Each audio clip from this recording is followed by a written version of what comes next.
Utkal student association तरफ आसिलु आमर government central government को गोटे डिमांड रोचे जदि गोटे रेपिस्ट रोड साइड रे रेप करने से पछघुंचा देना ताहले गवर्नमेंट संविधान नियम को वर चेंज करके से रेपिस्ट मान को रोड साइड रे फांसी दि जाऊ जहाँ भी हेले किसी लोकंकर मन में भय आसो जे कि रेप करने एभली जिनस ये करने आउ सेकेंड जिनस कहि आमर सेंट्रल होम मिनिस्टर को जे कि आमर धारा 370 कि राम मंदिर कि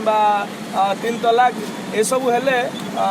तो हवा दरकार है भल कथा किंतु ता अपेक्षा सबुठ गोटे संवेदनशील जो प्रसंगटी रही जोटा कि बलात्कार नारी निर्यातना से जिनसटा प्रति गवर्नमेंट टे बेसी ध्यान देवा कथा और संविधान जब चेष्टा करते संविधान को चेंज करके नारी सुरक्षा